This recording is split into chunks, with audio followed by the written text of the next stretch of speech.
Follow करें और bell icon को दबाना ना भूलें, जिससे मेरी हर कहानी आप सुन सकेंगे सबसे पहले।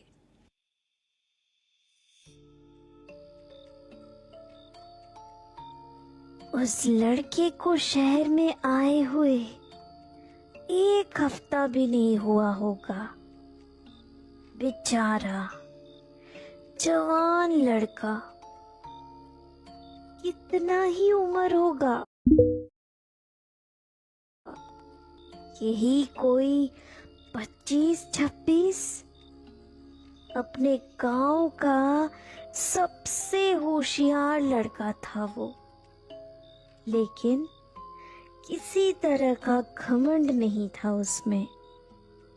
ऑफिस पियून हो या अपने बिल्डिंग का सिक्योरिटी गार्ड, सबसे इज्जत से पेश आता था।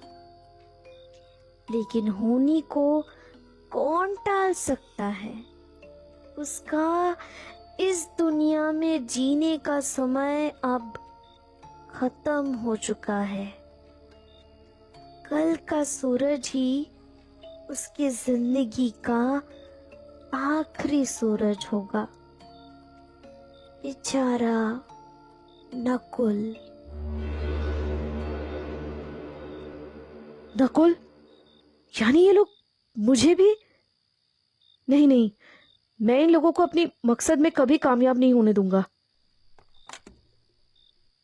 ऐसा कहते ही नकुल ने तुरंत फोन उठाया और पुलिस का नंबर डायल करने लगा।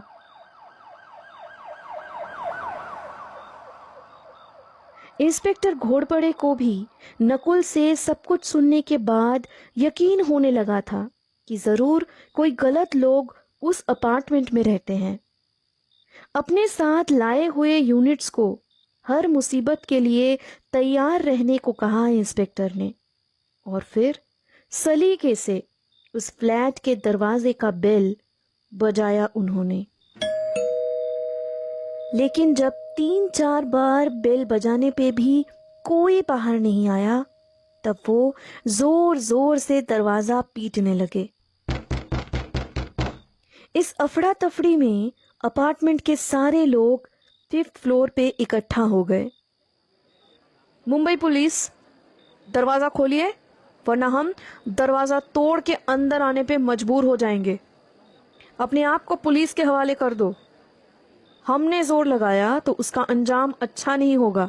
खोलिए दरवाजा।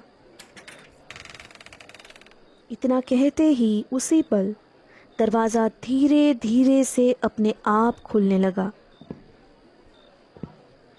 और पीछे से एक करीब 50 साल का आदमी उनकी तरफ चलकर आता हुआ दिखाई दिया। बदन पे एक मैला सा कुर्ता, चेहरे पे बड़ी सी दाढ़ी और बिखरे हुए बाल लिए वो आदमी किसी रास्ते का भिखारी जैसा दिख रहा था। नकुल के जैसे ही अपार्टमेंट के सारे लोग उस आदमी को देखने के लिए धक्का मुक्की करने लगे। अरे सहाय साहब, आप यहाँ रहते हैं? ऐसे इतने छोटे से अपार्टमेंट में? मुझे गलत खबर मिली थी कि यहाँ। मुझे माफ कर दीजिए सर। इंस्पेक्टर ये कहते हुए बहुत ही शर्मिंदगी महसूस कर रहे थे। कौन सा है साहब? ये कोई साहब नहीं, खूनी है। रोज लोगों का मर्डर करते हैं ये। आप प्लीज इनको अरेस्ट करके लेके जाइए, वरना ये मुझे भी जिंदा नहीं छोड़ेंगे। नकुल गिड़गिड़ाता हुआ इंस्पेक्टर से कहने लगा। चुप करो। तुम्हारी वजह से आज मैं रमाकांत सहाय को अरेस्ट करने जा रहा था। जानते भी हो कौन है ये? इस सदी के सबसे बड़े मर्डर मिस्ट्री राइटर। इनकी एक एक कहानी करोड़ों में बिकती है।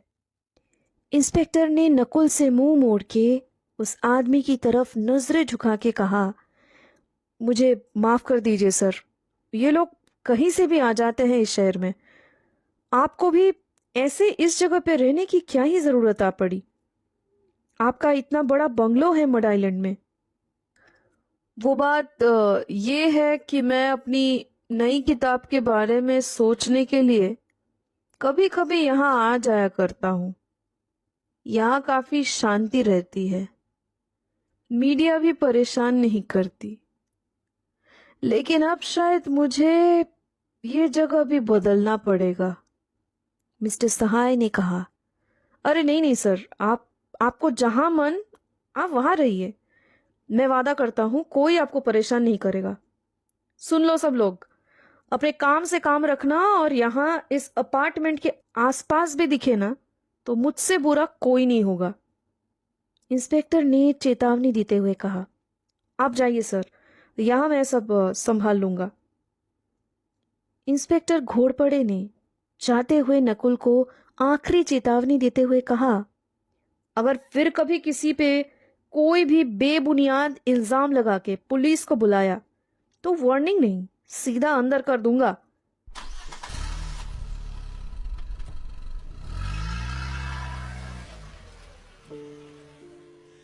नकुल अब टूट चुका था। वो अपने आप को पूरी तरह लाचार और बेबस महसूस कर रहा था।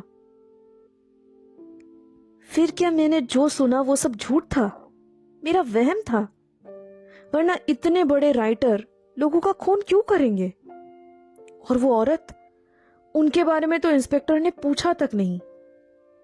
नकुल ये सब सोच के खुद को कोस ही रहा था कि तभी उसकी दिल की धड़कनें तेज हो गई, क्योंकि एक बार फिर उसे उसी औरत की आवाज अपने कानों में सुनाई देने लगी थी।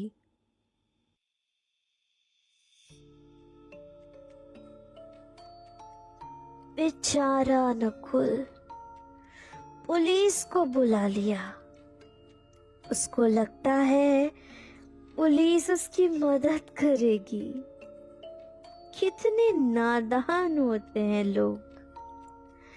मौत को क्या कोई टाल पाया है जो आज वो टाल पाएगा? नहीं, ये मेरा वहम नहीं हो सकता। मैं आज जान के ही रहूंगा कि आखिर ये औरत कौन है। कौन है जो लोगों को एक एक करके मौत के घाट उतारती है और फिर शौक से उनकी कहानियां रमाकांत सहाय को बताती है। इतना कहते ही नकुल अपने बैल्कनी की तरफ भागा। नकुल गांव पे पढ़ाई के साथ साथ खेल कूद में भी हमेशा अव्वल नंबर पे आता है। वो देखते ही समझ गया कि थोड़ी कोशिश करने पर वो अपने बैल्कनी से रमाकांत सहाय के बैल्कनी तक छलांग लगा के पहुंच सकता है, और उसने वही किया। लेकिन मिस्टर सहाय का बैल्कनी का दरवाजा अंदर से बंद था और अंदर अंधेरा ही अंधेरा। क्या वो घर पर नहीं है? लेकिन अभी तो वो औरत की आवाज सुनी थी मैंने। फिर वो औरत किससे बातें कर रही थी?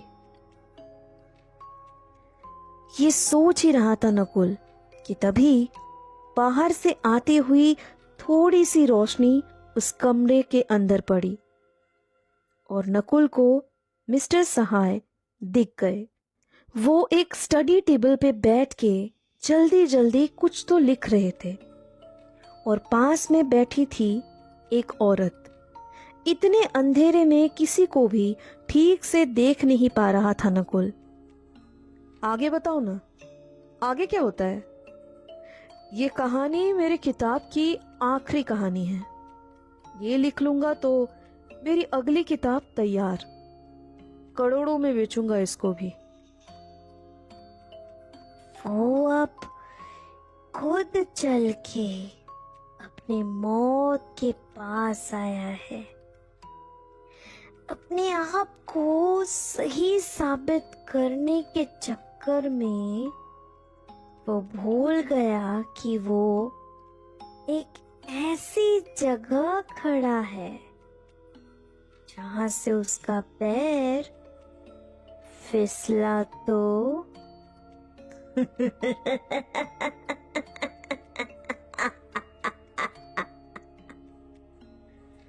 ये सुनते ही नकुल डर के मारे नीचे देखने लगता है, लेकिन इस बात से उसको तसल्ली होती है कि वो बैल्कनी के गार्ड रेल से अभी भी काफी दूर खड़ा था। इस बात से खुश होकर जैसे ही नकुल अपनी नजरें वापस कमरे की तरफ लाता है तो उसके डर का ठिकाना नहीं रहता। उसके सामने मिस्टर सहाय खड़े थे और साथ में औरत के लिबास में कंकाल।